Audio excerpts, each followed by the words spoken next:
Welcome, ladies and gentlemen, to another edition of the Wrestling Underground podcast. I am your host, Chad Porto, and joining me as always is the glorious one himself, Marcus Green. Marcus, we are fresh off the heels of Slammiversary 2022. Yeah, Lecture man. Boogaloo. Electric Boogaloo. And hell of a show. It, Lots to talk about. Hell of a show. it was definitely good.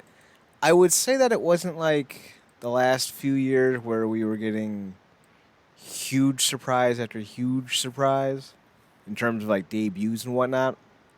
But these felt more celebratory and authentic, what we did get, and I appreciated that. What did you think about, like, especially like the video packages? Because we got AJ Styles, we got Sting. There was somebody else. Who was the other video package from? Kurt Angle. And they all came in to wish us a happy Slammiversary. Shark Boy was there in person. He was the one who named the show. Fun factoid. He came up with the name. That was some good stuff. Man, look, man, we got kicked it off with Sting acknowledging Joker Sting is his favorite part. That won all of it for me out the gate. Uh, but then eventually getting AJ Styles, which I thought was pun intended phenomenal. Uh, I just thought it all felt genuine, it all felt awesome, and it just all felt like you know, it was the right time for it all, you Mm-hmm. know. So yeah, man, Pat. I think, like you said, that 20 really hit because it's like every year the company was supposed to be dead, Mm-hmm. every year. So yeah, I thought it was really cool. I mean, the fact that some of those guys even got a chance to send those video packages. And I mean, also we seen it when All Rage had his last show and stuff like that. But this was really uh really cool. The fact, I mean, we had Hemi doing the announcing again. Um, I think they showed Goldilocks. She look. It's just me that Goldilocks look a lot like Tommy Lauren. Yeah, she kind of did. Yeah, I'm like, what? I had a double take for a minute. I'm like, what? Yeah, but that was and then we all know the biggest surprise of the night.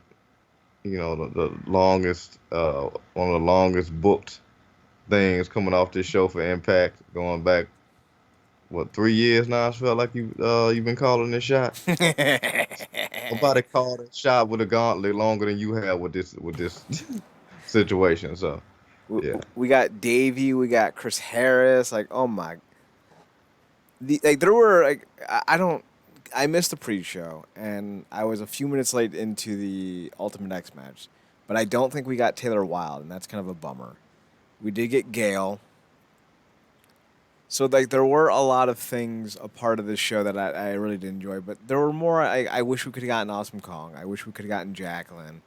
You know, Taylor Wilde would have been great. I doubted the beautiful people were ever going to show up because mostly it seems like Velvet Sky's on the outs with the company, and I don't know. I didn't really have a lot of high hopes for that one, but I really do feel like that stable is one of the best stables in the history of wrestling.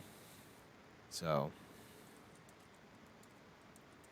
Marcus, let's get to the first match. We got the Ultimate X match. It was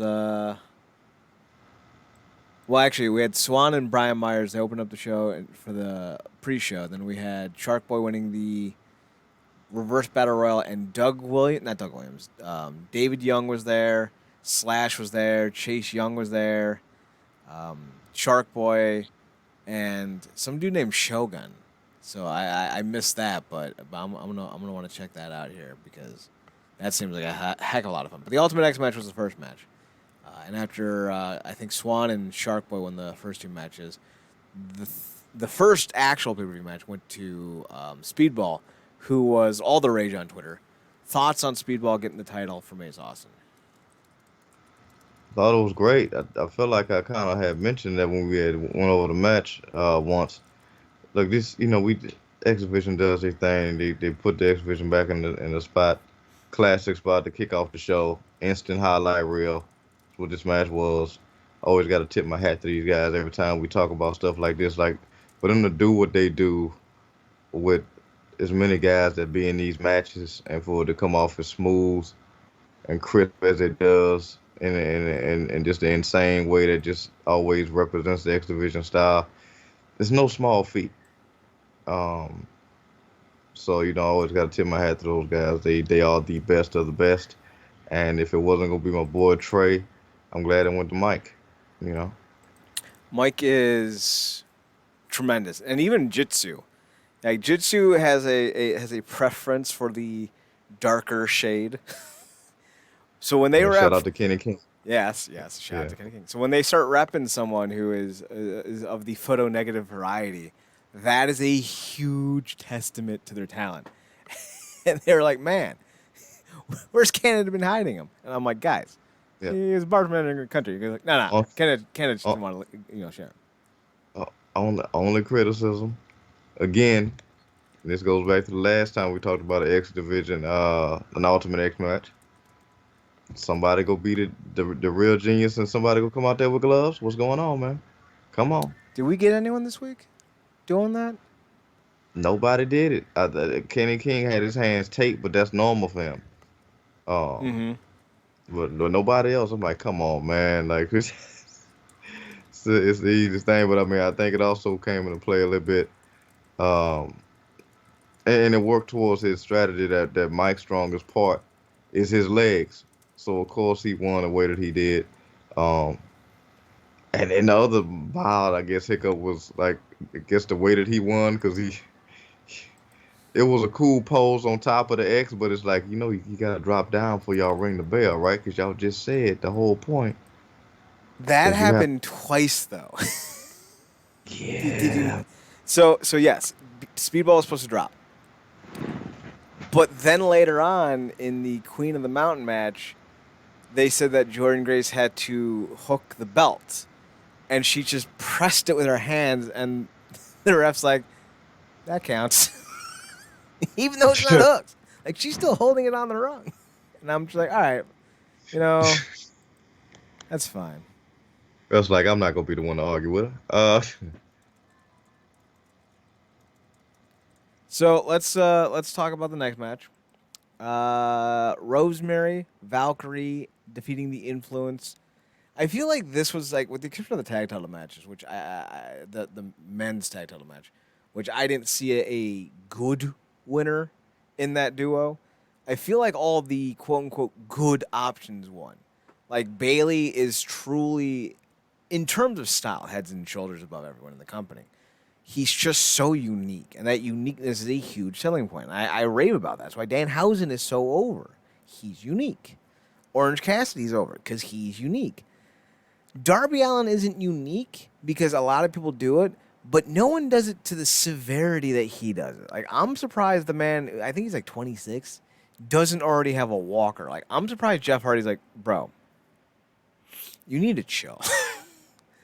So uniqueness sells. So I feel like all the quote unquote right ones in terms of like the title matches won. So I'm happy about that. Swan won. They really need to like bolster that title. So Swan's the right pick for that. Bailey won. Rosemary and Taya won.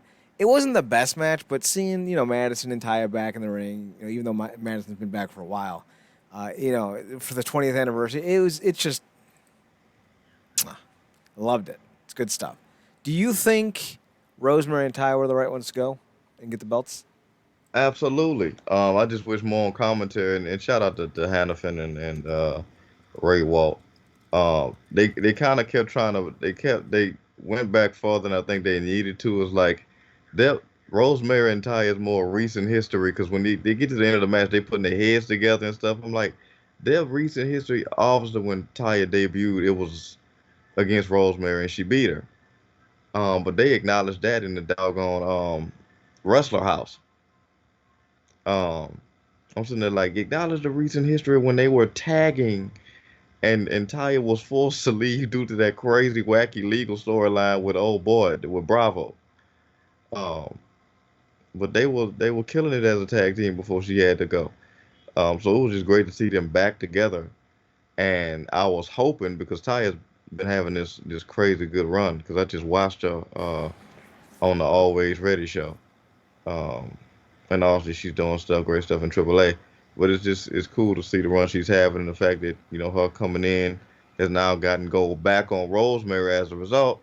I just think it's a win-win. Because I'm sorry, interview Madison Rain, lovely woman, good stuff. Sure, um, Emma's great, not Emma, you know what I mean. Mm-hmm. Uh, but they bore me to hell as a team. I don't care to watch them. I was happy to have a team on the show that I wasn't getting confused. So I was like the influence, the inspiration. I was getting them confused, and I didn't care about none of them. So I was just happy that they had one I named team on the show. But yeah, Mm-hmm. this just worked better. Rosemary, and this gets Rosemary away from Havoc, so it's all around the win, like I've been wanting. Mm-hmm. Yeah. Although I do love the fact that you're like, yeah, I can't tell Madison and Tennille apart. I think that's hilarious. Playing into the bit. So I mentioned this before. I didn't know if they were going to do it. The one thing that I was really hoping with the Monsters Ball match was that they do the dumb, stupid, completely unbelievable. We're locking them in a room for 24 hours with no light, no water, no food, and no bathroom. But they don't mention that. And I was like, they're not going to do that though. And then they did it, and I was like, When I saw that, I was like, Chad, you freaking they you, listen, Marcus. They listen. you freaking ace. And this was before they gave you your other Christmas gift early. Right? So This I was my saw Christmas, and I accept that. it more. I mean, we know the history with this company. Monsters Ball was basically defined by a business. And shout out to Chris Park, who I wish he would have got a chance to do something, a Mm-hmm. video message, something, or at least have his brother called in. Uh, He could have called Jesus. in and be like, as Chris's lawyer, I had to advise him Yeah. not to call into the show. Yeah, perfect. Now, see that we already booking gaps. We're already booking the gaps. But this more so than anything, because was the last Monsters Ball that match he had to have with Kenny Omega, or was that just a hardcore match? I don't know. I don't know if that was a Monsters Ball match. The last one I remember for sure was actually with Abyss against Grado, where Abyss stood in the middle of the ring for 10 minutes and just threw things. Gotcha, gotcha. Because I just remember it, like the last real hardcore match. There may have been a Knockouts one. Yeah. I think it was a group one Let's with the see. knockouts. I'm not. I'm if I'm because I remember Havoc being involved. Definitely some Okay, so knockouts. there was at Knockouts Knockdown, Savannah, Alicia, Jordan, and Kimberly. Then more recently, we actually just had one last month. It was PCO versus Jonah. And then we had one actually 3 years prior. So it had been a while because last Yeah, one was at Slammiversary before those two, and that was Taya, Havoc, Rosemary, and Sue Young. I mean, yeah, I mean, honestly, you can't hate on anything Jonah and PCO did, even if No. you didn't know, if you didn't even know the two of them from a can of paint. Just watching that told you everything you needed to know. Because literally two monsters, but specifically with this match, this more so than anything showed me like so much of the specialty that goes into, I guess, where they gonna have to go now, going forward because Abyss, isn't there. Is the monsters that you get because this played so much better because it was Callahan and Moose, Mm-hmm. specifically Callahan. He opened the door with they got the little Goldberg thing on. Like, okay, it's been however many hours. Yeah, if Callahan comes out, that was easy. I don't live there now. Like this sicko. This is the perfect this guy's tailor made for this. And then with me, I oftentimes have to kind of sometimes dial back me wanting to interject logic in the wrestling logic. Mm-hmm. Because a lot of times, like I just like watched the Always Ready show, and Chris Masters went against Jax Dane, and he kept going for the damn master. Like I'm like, dude, come up with something else. But See, for a wrestling match narrative, it works. You get what I'm saying? mm-hmm. For someone like Chris Adonis, I always thought that dude, if he had just learned like some chain wrestling, could have been like something like. Could you imagine if that dude like was doing rolls with people, and then he would get him in the match lock on the ground, and then like he'd put his knee in the back and just like torque. Ugh, that dude has the look, the physique, and no one bothered to teach him the skills. Like it's. depressing. Yeah, it was. Yeah, it was just the thing, and I'm sitting up there like because that plays into the match. Like, can he finally get the master lock and this out there? But with this, I'm like, you know how brilliant it was in classic Callahan with all the pomp and circumstance with Moose entrance. You know how much simple logic it is to jump him doing that damn entrance, and he did it. Mm-hmm. It's simple stuff like that that makes all the difference. Then you get into the match, and it's great, and the crowd is going back and forth with it. And Callahan, of course, is interacting, cursing people out, this, that, and the third. And, you get into it, and it takes three of those spike things to put them down. The only thing that's always funny to me, when people, and this is a stickler thing for you too, like, oh my God, uh, Wardlow's chopping Roman Reigns. I'm like, you talking about when he had the shield vest on? You chopping Roman Reigns? Right. Which to be fair, because it's Walter, may not matter because that man's a freak with that hand. But putting powerbomb and Callahan into the tax, I'm like, he had a whole shirt on and a vest. I'm like, it's killing him, I'm sure. Uh, it's killing him, I'm sure. I'm like, I felt worse for Moose's ass, which he was like, I got to get this stuff out of me. I can't freaking sell this like this. But yeah, it was brilliant. It took three spikes to put him down. Callahan is balding, bad, and doesn't care. Yeah. It goes with all the gimmick and all that. And I just think this was probably one of the best Monster Ball we've seen in a long time. I agree. I like the fact that Moose was wearing white because it really helped accentuate the blood. Yeah. And I know that's that's a weird thing to say, but it's true.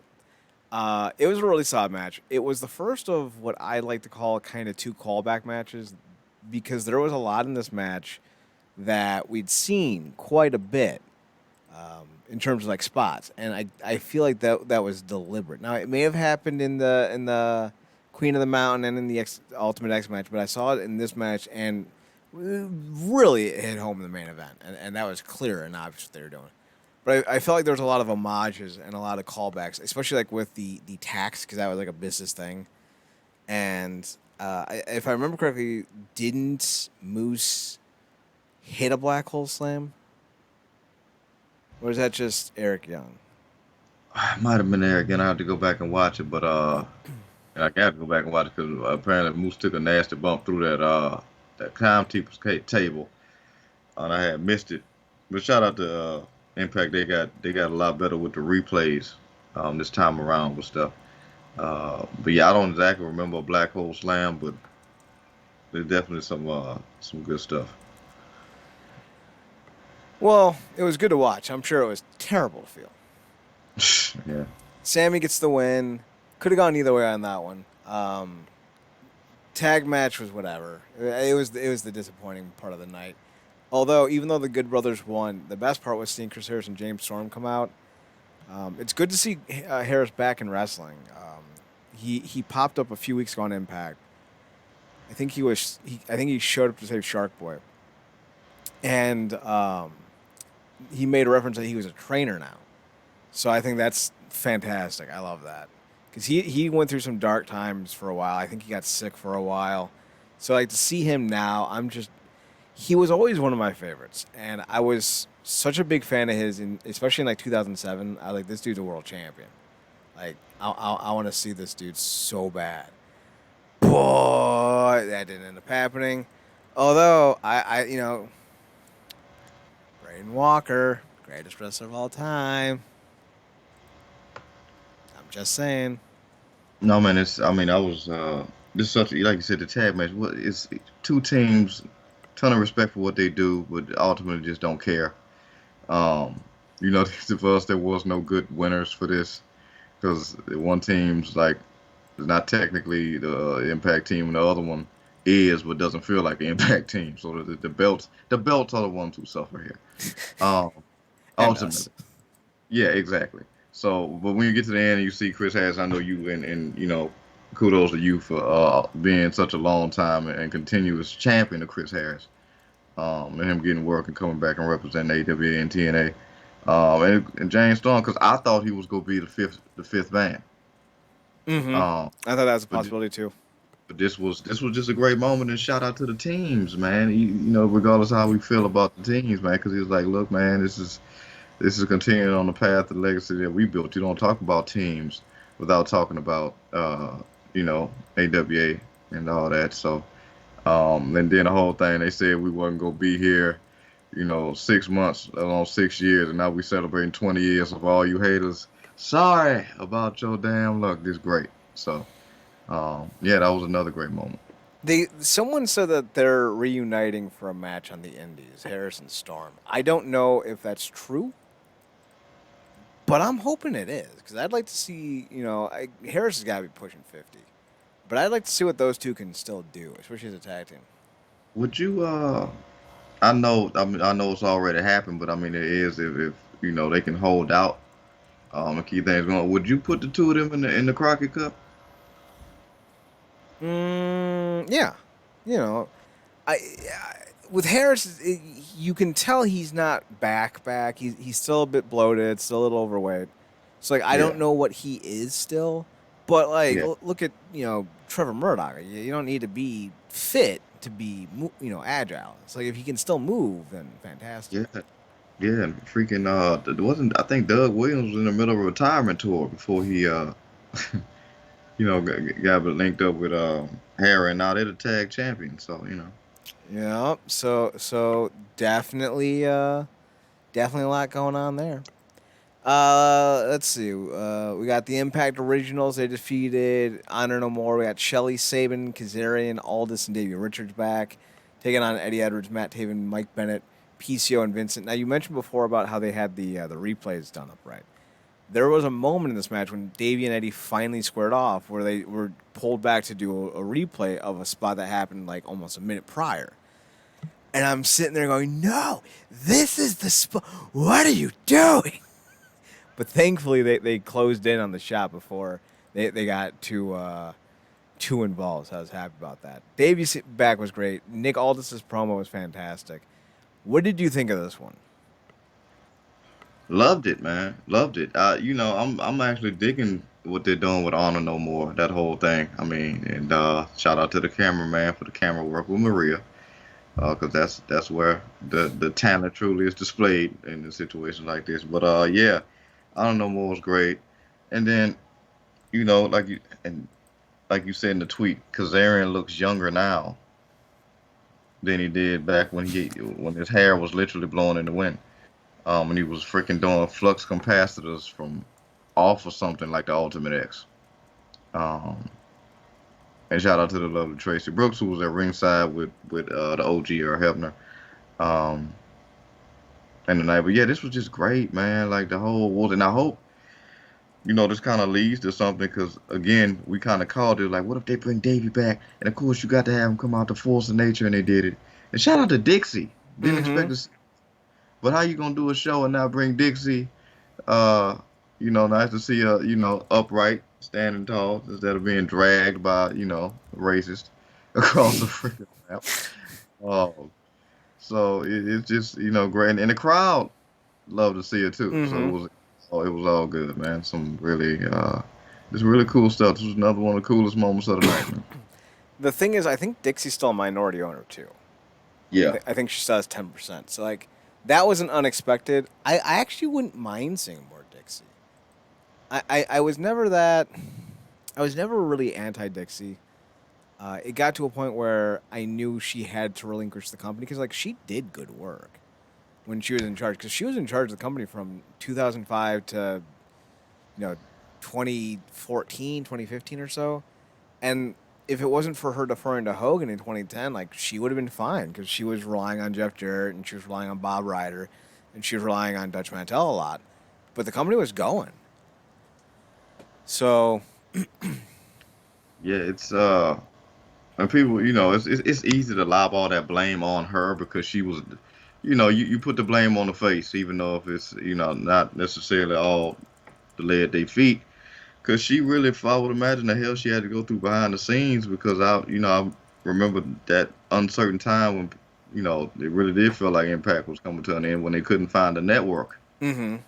Eventually they got Discovery, and she, I think we talked about it when like she had to call and reassure people that they would have their jobs, and I think it might have been Austin Aries or somebody else that pressed her like, look, like don't BS us. So we really gonna have jobs. You really go find a place, and she had to reassure them of that. So that was I don't know how many people would have continued to stay in the trenches and navigate those waters. And some people would have just backed out financially years ago too. So kudos to her. She really does have a genuine love for the company that a lot of people, kind of manufactured for it just because they was, getting paychecks from it at the time. So And she could have sold. Like, I mean, granted, she did, but she yeah, could have sold to the WWE. You know, yeah, it wouldn't have been like some monumental $40 billion deal, but she could have dumped out and just. But that wasn't what she wanted. She eventually sold it to Corrigan, who sold it to Anthem in some type of way, where it was like some trio, three crisscross type of situation. But it was nice to see her. I agree with that. So let's talk about the semi-main. Good guys won. That was cool to see. Main event or semi-main: Jordan Grace, Tasha Steelz, Chelsea Green, Deanna Prato, Mia Yim, Queen of the Mountain match. I really thought Mia was going to win this. And for anyone wondering, last checked, all women involved are okay. There was a nasty spot where some people were wondering about the health of everyone, but everyone is in fact okay. Thoughts on this one, Marks? Because we ended up seeing Jordan Grace regain her title. yeah, man. First off, I just tip my hats to these ladies. They didn't have to do this. Mm-hmm. This been a reverse battle. The TNA classic stuff. They could have went back to just as a nod over the 20 years and stuff. But they wanted to do this, and coming off of that women's Ultimate X, they wanted to up the ante, and this was cool. And I got to go back and watch this because my feed was shoddy, but you know, uh, should have the effort got put in. And like you, I was obviously leaning towards Yim, partly because momentum, but also we kind of know the history of what happens when like new people come in or people come back when in terms of relation to titles. But I think more so than anything, because Grace hasn't been champion since how long? Two Dating all the way years? back. Yeah. So um, it felt really good to see her get back to that title Mm-hmm. because she's been wanting to do the intergender thing, and the digital thing has provided that space for that. But I think this is where she really can thrive at. So this really looked good to see her do this. And like you said, even with the little small hijinks, like with the Ultimate X, of like you got to kind of do a certain thing with the belt as a stipulation with the match, but that's not necessarily how it went. But we got to the desired result anyway, and I'm sure no ref wants to argue, even with the beautiful Jordan Grace, because she can literally squat you with her one hand. Yeah, Um, you just kind of let that one slide. yeah, that's just yeah.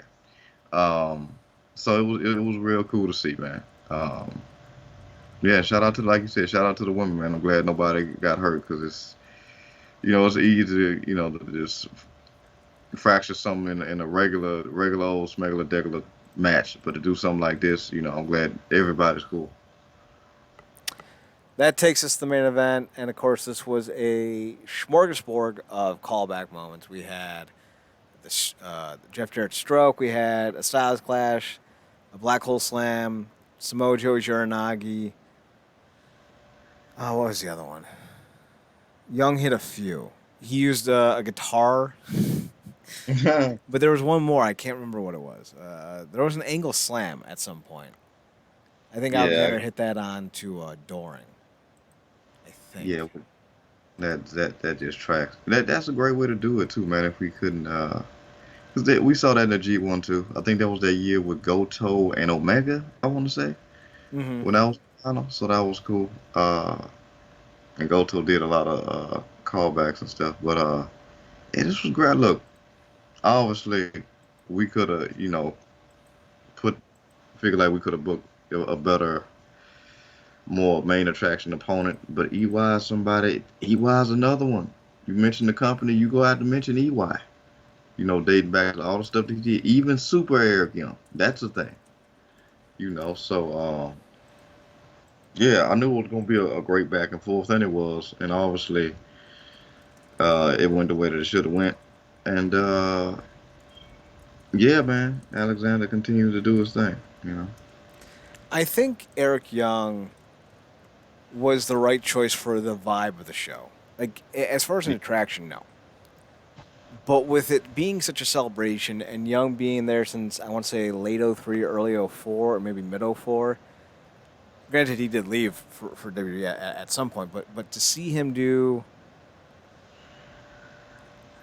kind of like that entire arc and to see him come into this facet of the company with all that's going on with all these returning stars and callbacks and it being a night of celebration, 20 years, it really did feel apropos for him to be the guy that Alexander faced because it did feel like it was the passing of the torch. That doesn't mean that the match was as good as it could have been with somebody else in there, but it also made tons of sense for him to be in there simply because of the tone and the 20 years.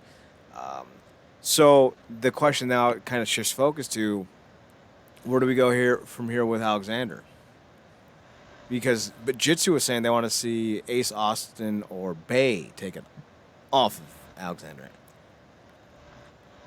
Is that something that we want to see come Bound for Glory? Ace Austin Obey. Or somebody else? I mean, if it's just the two of them, I have a natural Bay bias, but I would like to see that properly built up. Um, I mean, but at this point, because what's the next big show? Is it Destination X? No, it was something. I know it's Okay. not Bound for Glory. They're doing. Yeah, I had to ask because they announced it on the show, and I completely just Yeah. Yeah, I get you. But yeah, I mean, somebody else. I mean,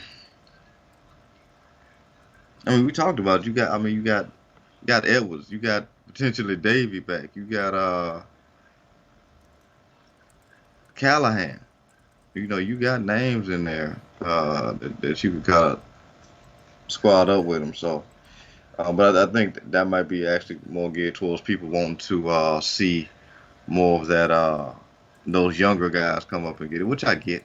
But I think they really need to build it up because a lot has went into getting Alexander back to the strap. So mm-hmm. I would see an equal amount of time and quality put into that build because I still say one of the best moments of the year and wrestling was certainly one of the cutest moments was when he came out with his kid with the outfit. So you know, So I don't think we should be thinking too quickly about taking the belt off him either. I want to see a long run. I want to see like a Roman Reigns esque run with Josh Alexander. I want him to build up guys through their matches. Because even though I yeah, think Riddle is a scumbag puppet boy, Reigns did a great job putting him over on Friday. Yes, I tuned in, not thinking that Vince McMahon would not do a 20-second promo to start the show, thinking that it would be, substantial. So I missed the first 2 minutes of the show. And I watched through it waiting for Vince to come out, not even realizing that he had already come out. Because I looked online. Nobody was talking about it because it was so unconsequential. So I was like, okay then. So yeah, I ended up watching Reigns and Riddle, and it was not great. Although Brock came back, so that was dope. So yeah, I want to see kind of something like that with Alexander. What about you? Do you think that would work? Have Alexander do like a year plus long with the belt? absolutely. Alexander is an absolute stud. He went through a lot with the whole visa thing and everything, and like I said, they put a lot of time and effort into building up that story coming off with the whole Moose thing. So, and the guy can go. You just needs the right opponent. We know the level of match tier he could put on. Look what he did with that X Division title. Like he was outshining the world title matches Mm-hmm. when he was X Division champion. Um, and a lot of that had to do with the fact that the freaking the world championship was on a completely different company guy. So, um, yeah, man, you give him that breath of run. Knock on wood, God willing, the man stays 100% healthy. And you let him have that run, and you build somebody up properly. Not necessarily pulling It's conveniently Bound for Glory, and I'm conveniently got the X Division Championship. I'm gonna conveniently cash in option C. Like, no, build that thing up, you know. So, That's what I like to see. I think Ace Austin, Mike Bailey, Bay, even Swan, I think could be like sub feuds heading into Bound for Glory. But I think you got to do something bigger for Bound for Glory. I don't know if it's Sammy Callahan or if it's Eddie or if it's Davey, but I think the perfect fit for Alexander, just because, and maybe this is an indictment against Impact, maybe it's not, would be Nick Aldis. I think if you can get him for Bound for Glory in the main event against Josh Alexander with what Nick Aldis has been doing in the NWA and helping guys like Trevor Murdoch and Tim Storm and others kind of build up through their matches with him, and even Cody. You know, Cody got a huge lift facing off with Aldis. I think Alexander and Aldis would be the best bet at Bound for Glory in terms of name value. And it might even be probably the best match option, too. But I feel like those five names over the next few months should be kind of who's in Alexander's path. But, you know, we'll see what happens when we get there. Is there anyone you wanted to see tonight that you didn't get to see? hmm. Um, Real quickly while thinking of that, shout out to the shout outs to the nods to Jarrett, because there were multiple strokes on that show and they were all perfectly executed. Mm-hmm. I feel like that's an easy move to kind of jack up. Um, but yeah, let's see. Anybody I saw that didn't. Again, I think this is a dual shot call that we've been wanting for a long time. And no, not just because it's a black guy. It would have been cool to see like a Monty Brown type of deal, something like that.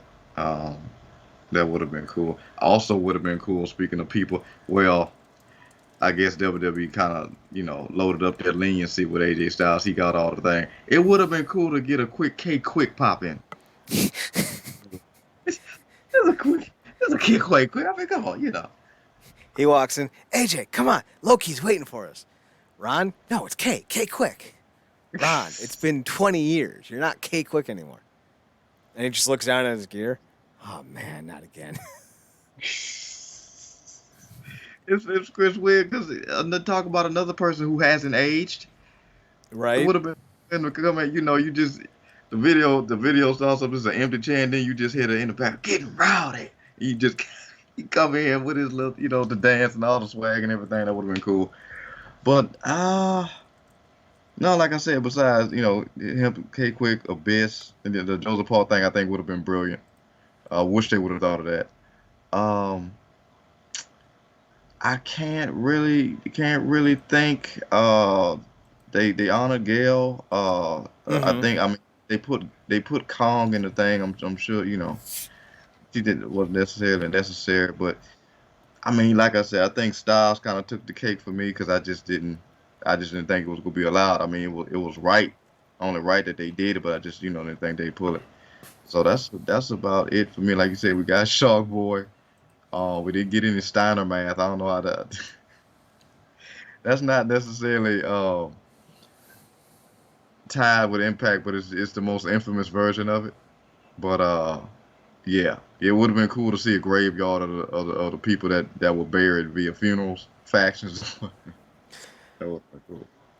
Yeah, so many of these names I wish we could have gotten. Like Rockstar Spud was name dropped. Yeah, Jarrett's, I don't know if he's an executive in the WWE, but he's back with them.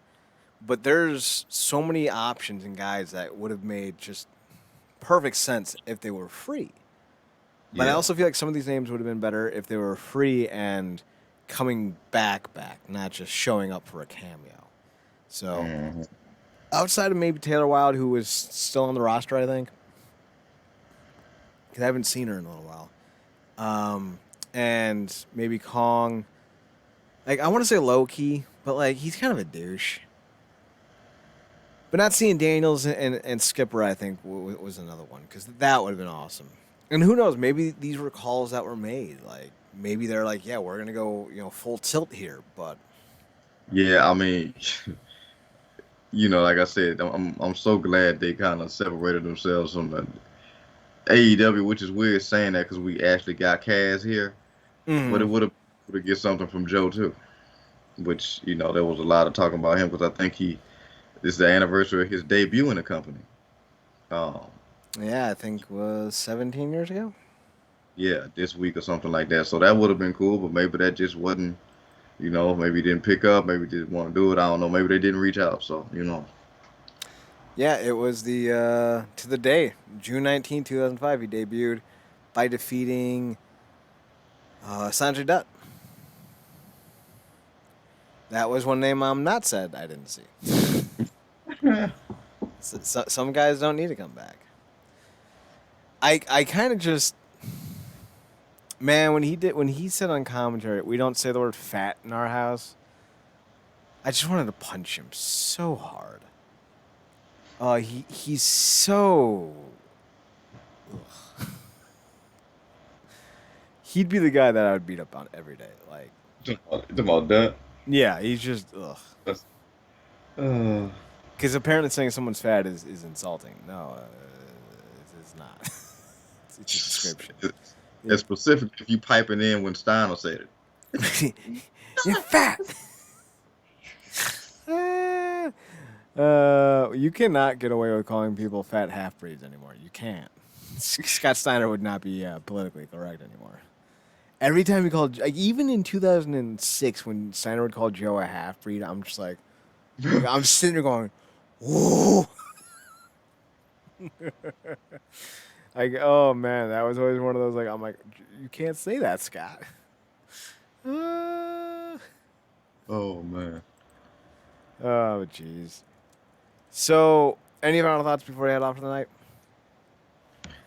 This good, great show, man. Like I said, um, all this stuff that we would have loved to see and whatnot. But I think overall it was a great representation of what the company has been, what it is, and where it's going in the future. And it felt like everybody that was there genuinely felt cool to be there. Even Nick Aldis, like even with the run that he had, specifically as a world champion and stuff that could have gone better his way because he had to deal with the big dumb John Gerberg back at the time. Mm-hmm.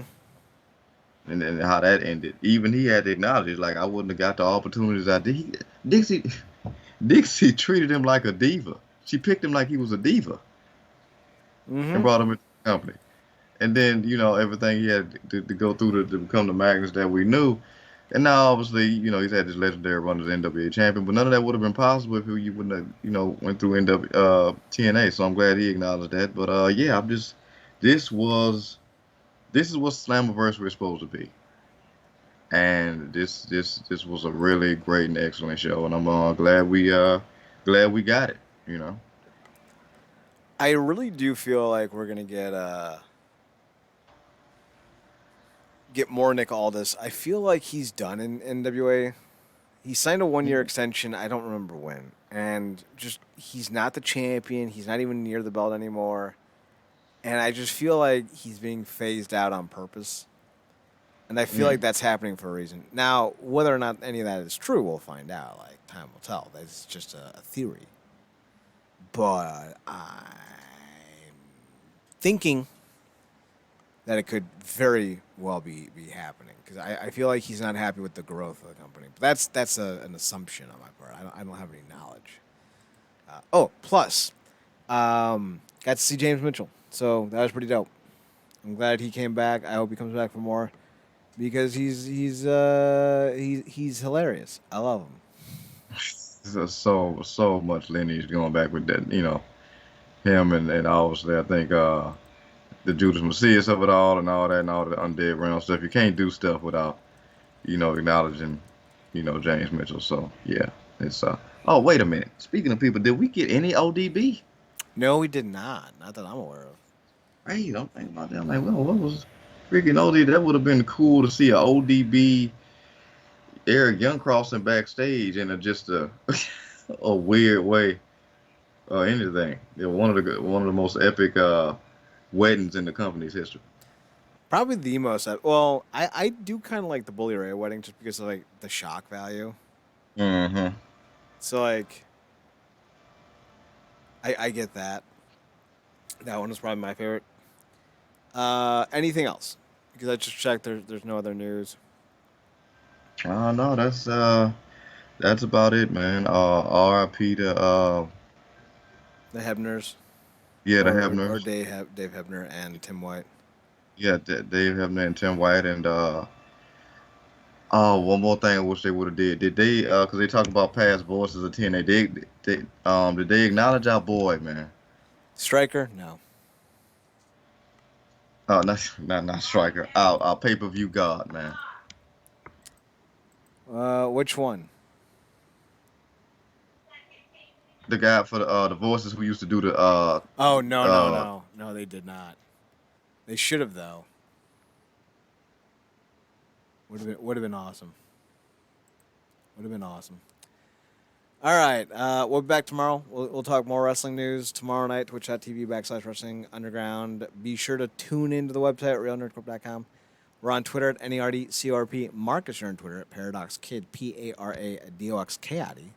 That's me. You can also find him on his other podcast, The True Penny Show, TruePennyShow. That's where he's at. I'm over on the Twitter machine at Chad Nerdcorp, CHEDNERDCORP, and on the Instagram at Chad Sphotohut, CHEDSPHOTOHUT. You can find us on YouTube at The Wrestling Underground, and we'll be back tomorrow, 10-ish, I think. Is that the normal time? Yeah. I Yeah. completely blanked. We'll be on around 10-ish. Right here, we'll tweet it out when we go live. So follow us on Twitter for that. So until tomorrow, thanks for tuning in. Thanks for checking us out. Thanks for giving us a chance. Remember, as always, to watch more wrestling. And Marcus, take us home. Good night.